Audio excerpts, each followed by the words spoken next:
पाकिस्तान खुद ऑपरेशन भारत को ऑपरेशन सिंदूर 2 का न्योता दे रहा है। और क्या पाकिस्तान खुद 4 टुकड़ों में टूटने वाला है? यह रहेगी पहली कवर स्टोरी। यूपी में पिछले 48 घंटे में 20 एनकाउंटर, हर 2 घंटे में एक एनकाउंटर, इसकी भी बात। तीसरी बड़ी खबर, आइला मोहम्मद के नाम पर देश में आग लगाने की क्या बहुत बड़ी कोशिश हो रही है, क्योंकि कुछ घटनाओं ने इस बात के संकेत दे दिए हैं। और कवर स्टोरी नंबर 4, पश्चिम बंगाल में आदिवासी सांसद पर जानलेवा हमला। क्या आदिवासियों पर टारगेटेड हमले का एक सेट पैटर्न है? और क्या पश्चिम बंगाल में राष्ट्रपति शासन लगने की भी तैयारी हो रही है? इसकी लेकर भी सुगबुगाहट शुरू हो चुकी है। लेकिन सबसे पहले आज की सबसे बड़ी खबर, आदिवासियों पर निर्ममता, बहुत बुरी तरह गिरी है ममता। बात सबसे पहले इसकी।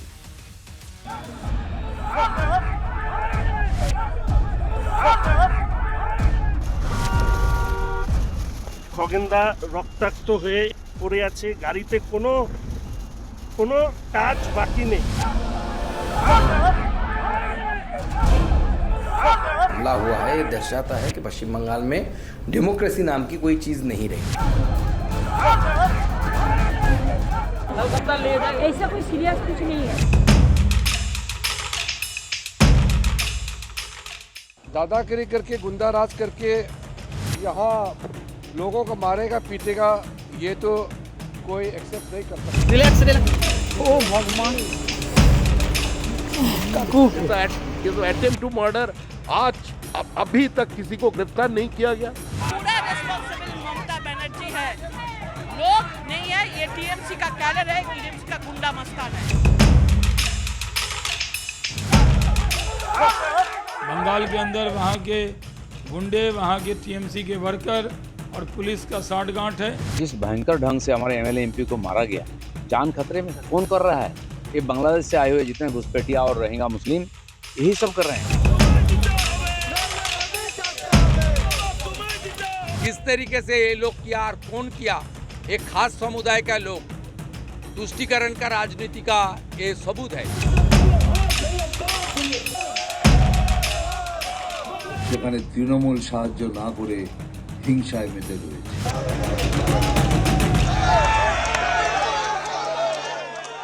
साहब 2022 में दुर्गा पूजा में हिंसा, 2023 में रामनवमी में हिंसा, 2024 में संदेश खाली हिंसा, 2025 में मुर्शिदाबाद में हिंदू विरोधी हिंसा के बाद से लगातार सवाल पूछा जा रहा है साहब कि जिस तरह बंगाल में एक के बाद एक हिंदू विरोधी हिंसा का नंबर लगा हुआ है, और अब जिस तरह से बीजेपी के आदिवासी सांसद को मतलब एक तरीके से कहिए तो जानलेवा हमला हुआ, चेहरा तोड़ दिया गया, फोड़ दिया गया।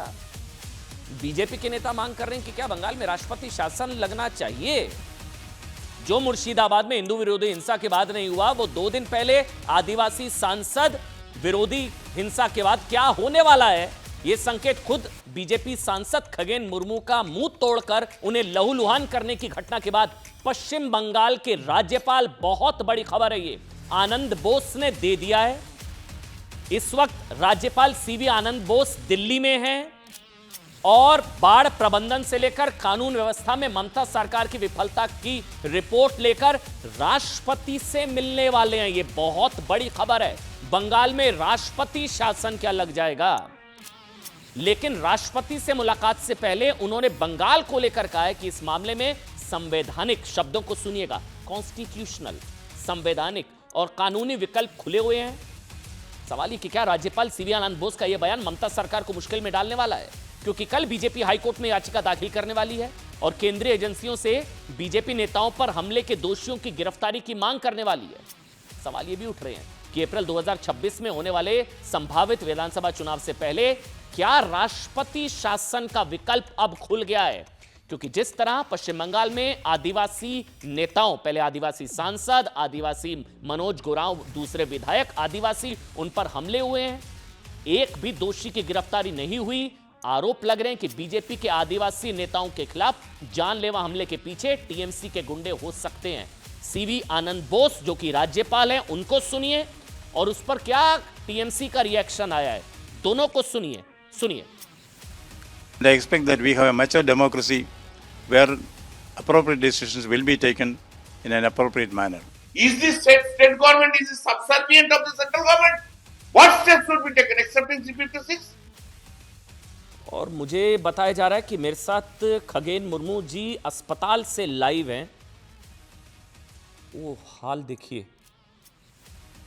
नमस्ते खगेन मुर्मू जी, मैं माफ़ी चाहूँगा, मुझे इस हालत में आपसे बात करनी पड़ रही है, लेकिन इस वक्त नेटवर्क 18 पर आप लाइव हैं, पूरा देश आपको सुन रहा है। मैं एक बार पहले हाथ जोड़ूंगा, आपसे माफ़ी मांगूंगा कि इस हालत में आपसे हमको बात करनी पड़ रही है। आपकी स्थिति बहुत ज़्यादा दयनीय है। आपको काफ़ी, आपके चेहरे पर हम कल भी देख रहे थे, आँख के नीचे आपका नज़र आ रहा है, काफ़ी ज़्यादा चोटें लगी हैं आपको खगेन मुर्मू जी।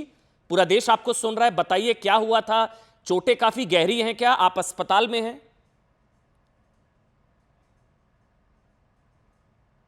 ये जो हुआ, जैसे हमला हुआ मेरे ऊपर, मेरा बहुत गहरी से इधर आप देख रहे हैं चोट लगे हैं, एक पत्थर फेंका है। जब वहां से हम लोग को धक्का मार मार के लेके जा रहा था, तो उसी टाइम में एक मॉब था, वो लोग बोल रहा है हम दीदी का लोग हैं, आप क्यों आए हैं यहाँ पे, आप यहाँ से चले जाओ। तो वहां से हम, ये नदी के किनारे में हम थे, वहां से हम लोग को धक्का मार के पीटते पीटते हमको लेके गए। हम गाड़ी तक पहुंचे, गाड़ी में हम जैसे कि जल्दी से एक गाड़ी मिल गया, उसी में हम लोग चढ़े। उसके बाद गाड़ी का पूरा शीशा वो लोग तोड़ दिया। वो फिर भी वो जो शीशा, मतलब जो वो दरवाजा का जो सीट होता है शीशा का, वो तोड़ दिया पूरा, सामने पीछे बगल वाले सभी। तो हम दोनों से, एक हमारे यहाँ का एमएलए सिलीगुड़ी का, ये नॉर्थ बंगाल के ही, वो भी मेरा साथ में थे, शंकर घोष जी। वो हमारे पार्टी के क्या वेस्ट बंगाल के विधानसभा के वो ये वो वही हैं, वो भी थी, मेरा साथ लोग था। तो इतना हमला किया, पुलिस वहाँ पे खड़ा होके देख रहा है, बंगाल का पुलिस कुछ नहीं किया, वो देख रहा है। इतना मोब था, वो लोग जो हम लोग को हमला कर रहे हैं, पीछे से पीटते पीटते चप्पल फेंका है, लाठी से मारा है, और गाड़ी में उठने के बाद वहीं पे हम चढ़ गए। उसके बाद भी वो तोड़ा है शीशा और पत्थर फेंक रहा है मेरे ऊपर। इसी जगह में इतना बड़ा एक पत्थर फेंका है, इसी में आप देख रहे हैं सिर पे। जी जी बिल्कुल। मेरा ये क्या है, मेरा चेहरा पे जैसे इसमें है बहुत गहरी, इसमें एक इसे कि इसमें पत्थर का जो लगे हैं, चोट लगे हैं। नहीं, लेकिन खगेन मुर्मू जी, आप बता रहे हैं कि आपको यहाँ मोटा पत्थर लगा, लोगों ने आप पर अटैक किया, ये कौन लोग थे? आपने कहा ये लोग कह रहे थे कि दीदी, क्या ये दीदी के लोग मतलब टीएमसी के लोग थे? आपकी पार्टी कह रही है टीएमसी के गुंडों ने अटैक किया। दूसरा, ये भी आपकी पार्टी ने कहा कि ये बांग्ला घुसपैठिए भी उसमें हो सकते हैं जिन्होंने आप पर हमला किया। कौन लोग थे? क्या बांग्लादेशी घुसपैठिए भी थे? और हमला क्यों, क्या, किस लिए? लगता है घुसपैठिया तो था वो, फिर वो बहुत महिला भी था घुसपैठिया, बाहर से बांग्लादेशी भी हो सकता है, और वहाँ का कोई और सब वो जो लोग हैं एक्चुअली टीएमसी वाले ने, वो तो पूरा चिल्ला चिल्ला के बोल रहा है मैं, हम लोग दीदी का लोग हैं, मतलब वो टीएमसी का लोग हैं। हम वो लोग चिल्ला रहे थे कि वो दीदी के लोग हैं। यहाँ पे कुछ काम नहीं है, बताइए, यहाँ बीजेपी का कोई काम नहीं है, आप क्यों आए हैं, आप जल्दी भागो यहाँ से। ऐसे करके हम लोग को वहां से हम चले गए। तो उसके बाद तो इतना गहरी एक चोट लगे हमको, तो आप देख रहे हैं मैं अभी जी बिल्कुल बात करने का ऐसी स्थिति में नहीं हूँ। फिर डॉक्टर साहब ने कह रहा है थोड़ा बातचीत कम। नहीं खगेन मुर्मू जी, आप हाथ मत जोड़िए, हम बल्कि हाथ जोड़ते हैं कि आप अस्पताल में हमसे बात कर रहे हैं, क्योंकि हम चाहते हैं देश को सच्चाई पता लगे। आप कह रहे हैं दीदी के गुंडे थे, दीदी के लोग थे, वहाँ दीदी आपसे मिलने आई, वो कह रही है उनको बड़ी चिंता है आपकी, वो आपको शुभकामनाएं दे रही हैं, वो कह रही हैं कि कुछ नहीं है, नॉन सीरियस है, ऐसा कुछ नहीं है। वो कह रही हैं कि आपके सर के पीछे चोट लगी थी, इतना सीरियस मैटर नहीं है, डायबिटीज़ है और कुछ नहीं है। वो तो कह रही कुछ हुआ ही नहीं है, वो दीदी को तो चिंता है आपकी, आप कह रहे हैं दीदी के गुंडे थे। लगता है दीदी का नजर थोड़ा सा दूसरा तरफ है। मैं इतना चोट लगे, आप लोग तो देख रहे हैं, आपका मीडिया की ओर से आप तो बहुत अच्छे से, मुझे सब लोग फोन करके बताए, सब लोग बता रहे हैं हमको, जो सभी मीडिया, सभी नेशनल चैनल, सब जगह में दिखाया है कितना जो ब्लीडिंग हो रहा था 2 घंटा, अब 2 आवर्स हमको अस्पताल तक, जहाँ पे जो हॉस्पिटल में हम लोग को इलाज हो रहा है, यही तक बिल्कुल, वो हमने पहुंचने भी में टाइम तस्वीरें लगा। देखी। इतना ब्लीडिंग हुआ, इतना ब्लड किया, इतना मेरा जो जो जो जैसे कि मैं यहीं तक पहुंचने में टाइम लगा। तो क्या उनका नजर में नहीं पड़ा? वो क्या कह रहे हैं मुझे पता नहीं है, क्या कह रही है, वो क्या बोलना चाह रही है जनता के लिए। ये तो एक ये जो हमला हुआ, ये तो लोकतंत्र का ये अपमान है। लोकतंत्र का कोई इतना बड़ा एक जबरदस्त लोकतंत्र के विरोध में वो लोग काम कर रहे हैं। तो दीदी का नजर में नहीं पड़ा क्या? जो पत्थर फेंका है उसको भी दिखाई दे रहा है, पत्थर के वो चोट हमको लगे, इतना ब्लीडिंग हुआ, तो वो भी नहीं देखा है दीदी। तो क्यों ऐसे बोल रहा है दीदी को, मुझे पता नहीं, नहीं। लेकिन खगेन मुर्मू जी वो तो मिलने आई, वो कह रही हैं कि कान के पीछे चोट है, वो कह, उनके शब्द थे, इतना सीरियस नहीं है।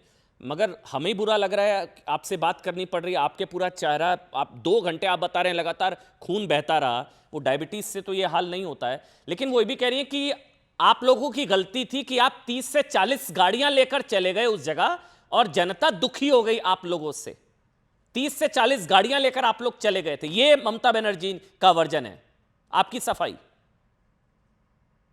नहीं, वहां से हम लोग सिर्फ 4-5 गाड़ी, इससे ज्यादा नहीं था। हमारे प्रदेश अध्यक्ष जी थी, हमारे प्रदेश अध्यक्ष वो था। लेकिन वो कैसे वो लोग बोल रही है ये 30-40 गाड़ी गए हैं, वो तो ममता दीदी का गाड़ी गए हैं, ममता दीदी का गाड़ी थी, ममता दीदी का जाना था वहां पे। तो ये कर दिया ना ममता दीदी, पूरा उनका लोग हमला तो उनकी है, था पूरे लोगों। नहीं, मेरे को अभी तक ये नहीं समझ में आ रहा है माननीय सांसद जी, आप तो मदद करने गए थे ना, तो कोई आपको क्यों पीटेगा, क्यों मारेगा, क्यों अधमरा करेगा, क्यों जानलेवा हमला करेगा, क्यों आपका मुंह फोड़ेगा, क्यों सर फोड़ेगा? मदद करने गए थे ना आप लोग। ये जो बयान भी है जो आपकी पार्टी की तरफ से ऑफिशियल दिया गया है, बाढ़ राहत मदद पहुंचाने के लिए, पीड़ितों की मदद करने के लिए, तो मदद करने गए थे, तो ये आपके साथ क्यों हुआ? कोई तो वजह होगी ना।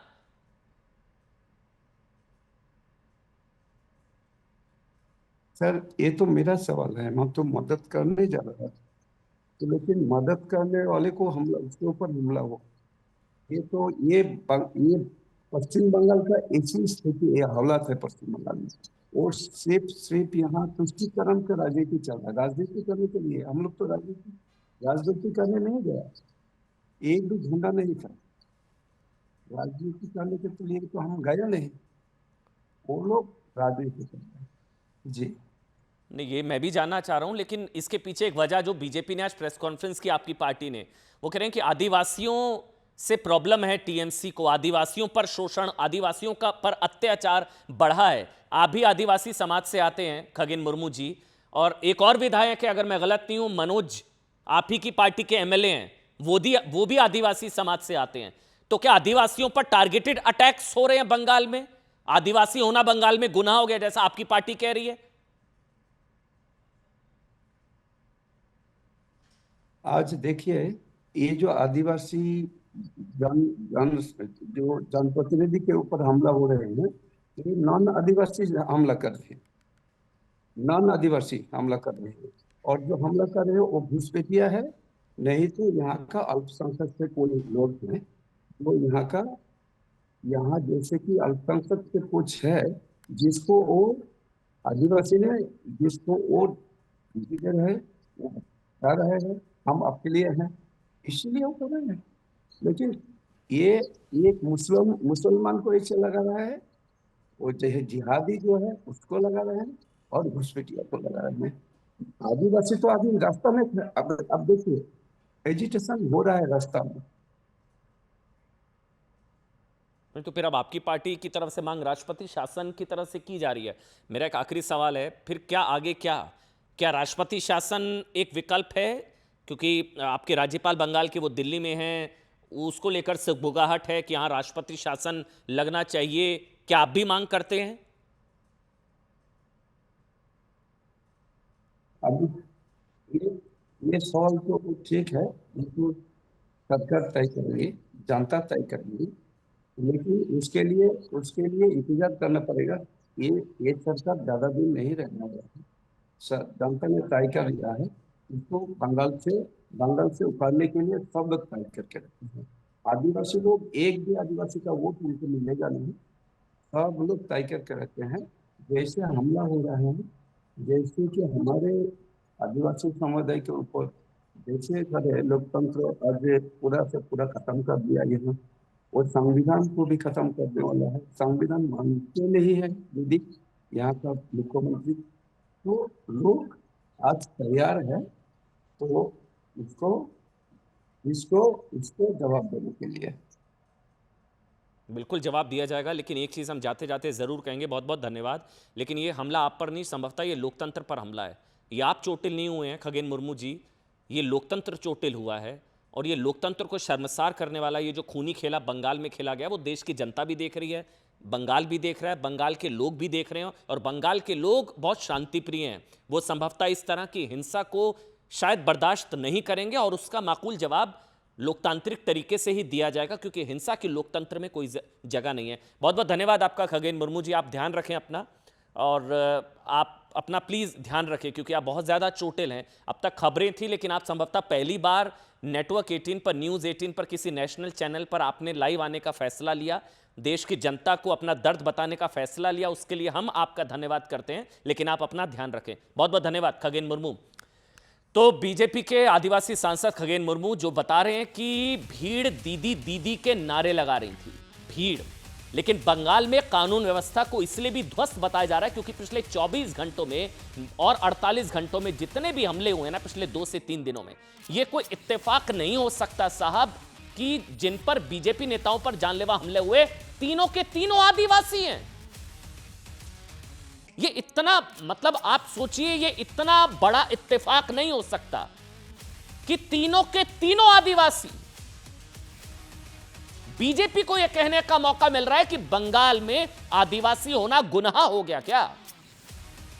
बंगाल में आदिवासियों पर टारगेटेड अटैक्स हो रहे हैं, आदिवासियों से हेट, इसलिए खगेन मुर्मू टारगेट, बीजेपी नेताओं पर हमले हो रहे हैं, या ये कोई सुनियोजित साजिश के तहत हमले कराए जा रहे हैं? ये सवाल बीजेपी उठा रही है। बीजेपी नेताओं पर हमले हैं या लोकतंत्र की लिंचिंग की कोशिश है? अब मैं आपको बताता हूं। अभी आपने सुना ना, खगेन मुर्मू बीजेपी के आदिवासी सांसद खगेन मुर्मू, इनकी जाति कोई नहीं बताएगा। सीजीआई प्रकरण में सीजीआई की जाति बताने वालों, शायद वो सारे लोग फेविकोल खाकर बैठ जाते हैं, क्योंकि ये राज्य बंगाल है, पिटने वाले बीजेपी के सांसद हैं, आदिवासी है तो क्या हुआ, कोई नहीं बताएगा। यह आदिवासी सांसद खगेन मुर्मू, बीजेपी के विधायक और आदिवासी नेता शंकर घोष, पश्चिम बंगाल के कुमारग्राम से बीजेपी विधायक मनोज ओरांव। आप सोच कर देखिए, आदिवासी। ये तस्वीर बीजेपी सांसद जो हम दिखाएंगे आपको, खगेन मुर्मू पर काफिले पर हमले, ये वो तस्वीर है। ये उनके डंडे से उन पर अटैक हुआ। ये वो कह रहे हैं कि वो जिंदा बच गए, भगवान का शुक्रिया है, भगवान का धन्यवाद है, बाल बाल बचे वो। सीआरपीएफ जवान को देखिए आप, हाँ ये भी तस्वीर देखिए, ये भीड़ के सर पर कौन सा खून सवार था, सुरक्षा बल सीआरपीएफ के जवान को वहां थप्पड़ मारा गया, ये भी तस्वीर आई थी आज। ये देखिए आप, सीआरपीएफ के जवान को इतनी हिम्मत। खगेन मुर्मू ने भी बताया कि पुलिस खड़ी है वहां पर, पुलिस खड़ी है, लेकिन पुलिस के सामने इन उपद्रवियों की इतनी हिम्मत कि 3 आदिवासी नेताओं पर जानलेवा हमले, और सीआरपीएफ के जवान के मुंह पर थप्पड़ मारने की कोशिश। ये लोकतंत्र पर थप्पड़ है, ये लोकतंत्र की लिंचिंग की कोशिश है। बात साफ सिर्फ आदिवासी नेताओं पर हमले की नहीं है। बीजेपी के मुताबिक पश्चिम बंगाल में पिछले कुछ वक्त में आदिवासियों पर लगातार ऐसे हमले हुए हैं, जिससे ऐसा लगता है, बीजेपी का दावा है कि पश्चिम बंगाल में आदिवासी सेफ नहीं है। बीजेपी की तरफ से दावा किया गया, बताया गया कि अप्रैल 2023 में उत्तर दिनाजपुर में नाबालिग आदिवासी लड़की का गैंगरेप और मर्डर। जुलाई 2023 मालदा में 2 आदिवासी महिलाओं को निर्वस्त्र कर परेड कराया गया, वो भी आदिवासी। मार्च 2024 दक्षिण 24 परगना में आदिवासी महिला कार्यकर्ता पर हमला, वो भी आदिवासी। लोकसभा चुनाव 2024 के बाद टारगेटेड हिंसा में बीजेपी के दावे के हिसाब से 14,000 लोग विस्थापित हुए, आदिवासी। संदेश खाली में कई SC ST और आदिवासी महिलाओं का बलात्कार हुआ। जुलाई 2025 आदिवासी क्षेत्र में 13 साल की बच्ची का बलात्कार। आदिवासी। अब ये सोचकर देखिए, अब लाल किताब वाले मोहब्बत की दुकान, लाल किताब, संविधान, लोकतंत्र, अब सब सेफ है, वो खतरे में नहीं आता। आदिवासियों को की बात करने वाले, कथित रूप से आदिवासियों के हक की लड़ाई लड़ने का दावा करने वाले, बंगाल सुनते ही सांप सूंघ जाता है। इसके अलावा ना मुर्शिदाबाद हंसा में भी बड़ी संख्या में प्रभावित हिंदुओं में दलित आदिवासी थे, लेकिन कांग्रेस समेत किसी पार्टी ने मुर्शिदाबाद हिंसा में प्रभावित हिंदुओं का साथ दिया क्या? आपसे सवाल है।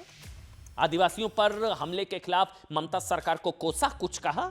बड़े नेताओं की बात कर रहा हूं, बड़े राष्ट्रीय बड़े नेता, वो झोला उठाने वाले, क्या किसी ने झोला उठाया? हिंदू दलित मतलब आदिवासी मैटर्स, आदिवासी मैटर्स। इसलिए साहब बीजेपी को कांग्रेस और विपक्ष से कई चुभते सवाल पूछने का मौका मिल गया। सवाल नंबर 1, क्या कुछ पार्टियों के लिए आदिवासी समाज के लोगों पर हमला जायज है? यह अभी खगेन मुर्मू ने कहा है कि उन पर हमला करने वाले मुसलमान विशेष समुदाय से घुसपैठिए, और इसलिए ममता बनर्जी कार्रवाई नहीं कर रही है। तो क्या यह सवाल तो पूछा जा रहा है कि हमला करने वाले का धर्म देखने या उसके धर्म की वजह से तुष्टीकरण की चुप्पी है कि नहीं बोलना, साइलेंस, सन्नाटा? सवाल नंबर 2, क्या इंडी गठबंधन इसलिए चुप है क्योंकि यह हमला पश्चिम बंगाल में हुआ? आप सोच कर देखिए, अगर बीजेपी शासित राज्य उत्तर प्रदेश में ये अगर इस तरह से किसी दलित भाई, कभी ना हो दलित पर, किसी पर हमला ना हो जाता, हुआ था शायद रायबरेली, क्या मामला उठ गया था सुबह से, ये अगर बीजेपी शासित राज्य में हो जाता इस तरह की तस्वीरें, तो आज क्या होता? बंगाल है इसलिए चुप्पी। सवाल नंबर 3, क्या यह हमला राहुल गांधी का आदिवासी विरोध है? यह बीजेपी सवाल पूछ रही है। सवाल नंबर 4, क्या वोट बैंक की वजह से आदिवासी नेताओं पर हमले को लेकर कांग्रेस चुप है? बीजेपी ने कहा कि आदिवासी नेताओं पर हमले से कांग्रेस को दर्द इसलिए नहीं हुआ क्योंकि राहुल और कांग्रेस आदिवासी समाज का लगातार अपमान करते आए हैं। जब द्रौपदी मुर्मू राष्ट्रपति बनी तो उनका अपमान हुआ। कांग्रेस के नेता अधीर रंजन ने द्रौपदी मुर्मू को राष्ट्रपत्नी कहकर अपमानित किया था। आदिवासी समाज से कांग्रेस के नेता अजय कुमार ने राष्ट्रपति को इविल माइंडसेट, याद है वो शब्द? और बल्कि अगर मैं गलत नहीं हूं, याद मुझे आ रहा है, सोनिया गांधी ने तो पुअर लेडी कह दिया था, पुअर लेडी कह दिया था। इसलिए आज सवाल है, आदिवासियों से निर्ममता, क्या बुरी फंसी ममता? और उधर पाकिस्तान क्या बुरा फंसता नजर आ रहा है? पाकिस्तान के टुकड़े 4, अब की बार पाकिस्तान के टुकड़े 4, बड़ी खबर। सबसे पहले अब बात इसकी।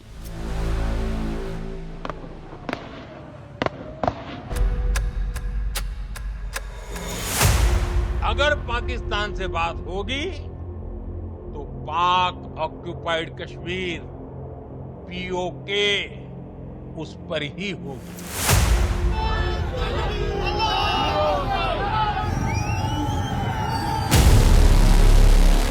बहन भाइयों, पीओके हमारा था, पीओके हमारा है, पीओके हमारा रहेगा। हमारे घर का एक कमरा जिसमें मेरा टेबल कुर्सी कपड़ा वड़ा रहता था, वो किसी ने हथियाया है। कल मुझे उसको वापस लेके वहाँ फिर से अपना डेरा डालना। ना जाने अगला लम्हा हमारे ऊपर कैसा आने वाला है। Every political party of this country is committed to ensure POK, which is a part of India, returns to India.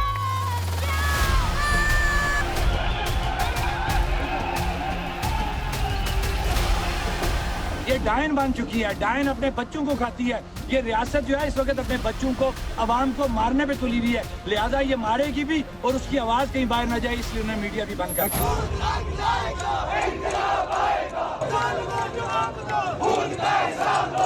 साहब। वहां पाकिस्तान में मुनीर एंड आर्मी की खैर नहीं है, यहां नफरती गैंग की खैर नहीं है। योगी आदित्यनाथ फायर, 48 घंटे में 20 एनकाउंटर। कितने? 2 दिन के अंदर अंदर 20 एनकाउंटर। बात अब इसकी।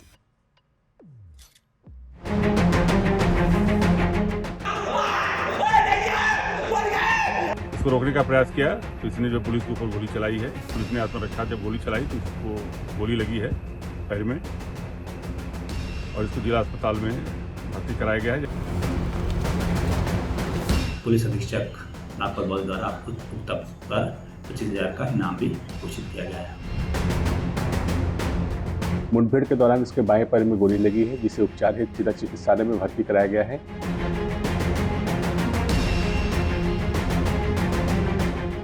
अपराध रुकते नहीं दिखाई पड़ रहा है।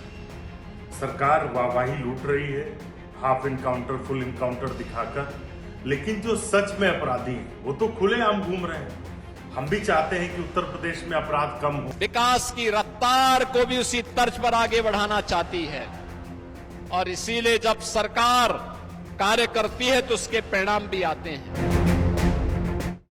इधर यूपी में सीएम योगी आदित्यनाथ के आदेश पर पुलिस ने बदमाशों के खिलाफ सबसे बड़ा ऑपरेशन चला दिया। इसको नाम दिया जा रहा है, कोई दे रहा है ऑपरेशन लंगड़ा, कोई ऑपरेशन लंगड़ा नाम दे रहा है, कोई कह रहा है हाफ एनकाउंटर। 48 घंटे में 20 एनकाउंटर, 20 एनकाउंटर 48 आवर्स, मतलब हर 2 घंटे में, यही हुआ ना इसी हिसाब से, तो हर 2 घंटे में एक एनकाउंटर। मेरठ से लेकर मुजफ्फरनगर, फर्रुखाबाद से लेकर फिरोजाबाद और मुरादाबाद से लेकर मथुरा तक 15 से ज्यादा शहरों में यूपी पुलिस ने बदमाशों का एनकाउंटर किया। 4 ढेर एनकाउंटर, मतलब 4 ढेर, और बाकी हाफ एनकाउंटर, ऑपरेशन लंगड़ा। 16 बदमाशों को पुलिस की गोली लगने के बाद उन्हें गिरफ्तार कर लिया गया। 48 घंटे में 20 एनकाउंटर, 20 38 पढ़ लीजिए। फिरोजाबाद, सहारनपुर, मुजफ्फरनगर, बुलंदशहर, शामली, मथुरा, इटावा, बागपत, 48 घंटे 20 एनकाउंटर। यूपी में रहना है तो साहब ये चीज़ें छोड़नी पड़ेंगी, ये बदमाशी, गुंडागर्दी। आप समझ रहे हैं इस चीज़, जिन बदमाशों ने लोगों का जीना मुश्किल कर रखा था वो दहाड़े मार मार कर रो रहे हैं, दहाड़े मार मार कर। मेरठ के शहजाद उर्फ सज्जू नाम का ये बदमाश लोगों को तमंचा दिखाकर धमकाता था, उनसे रंगदारी मांगता था। आरोप है कि हाजी फिरोज अली नाम के व्यक्ति से इसने रंगदारी मांगी थी। इस शिकायत पुलिस में दर्ज कराई गई, जिसके बाद पुलिस शहजाद को पकड़ने गई तो इसने ना पुलिस पर गोली चला दी। अब पुलिस गोली खाने के लिए तो है नहीं, इसने पुलिस पर गोली चला दी, रंगदारी कर रहा था, अब दाड़े मार कर रो रहा है। पुलिस को शहजाद के पैर में गोली मारनी पड़ी। पुलिस की गिरफ्त में शहजाद उर्फ सज्जू चीख चीख कर, एक मिनट सुनाइए, एक मिनट देखिए आप, क्योंकि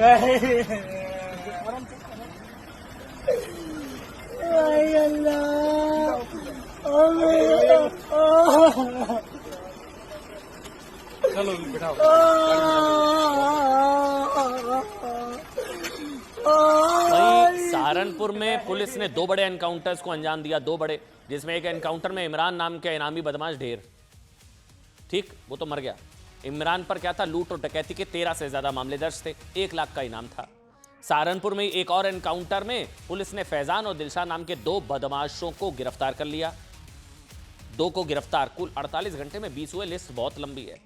मुजफ्फरनगर में पुलिस ने 1 लाख के इनामी डकैत मेहताब का एनकाउंटर किया, जिस पर लूट डकैती 18 से ज्यादा मामले दर्ज थे। मुठभेड़ के दौरान दोनों तरफ से 20 राउंड गोलियां चली। कुछ लोग कहेंगे कि भाई पुलिस को एनकाउंटर नहीं करना चाहिए, सही बात है। ये पुलिस कौन होती है एनकाउंटर करने वाली, मतलब पुलिस, ये तो सजा देना कोर्ट का काम है। लेकिन साहब जब पुलिस पर गोलियां चलेंगी तो पुलिस गोलियां खाने के लिए तो है नहीं, तो फिर आत्मरक्षा में पुलिस को गोली चलानी पड़ती है।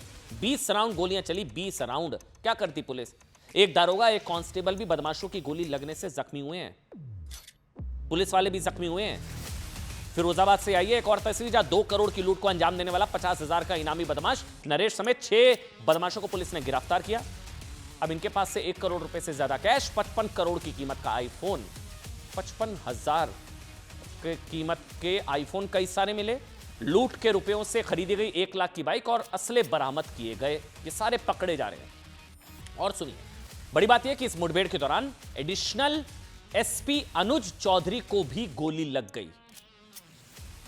गनीमत रही कि अनुज चौधरी की बुलेट प्रूफ जैकेट में गोली फंस गई और उनकी जान बच गई, वो किसी तरह से उनकी जान बच गई। 48 घंटे 20 एनकाउंटर, योगी फायर।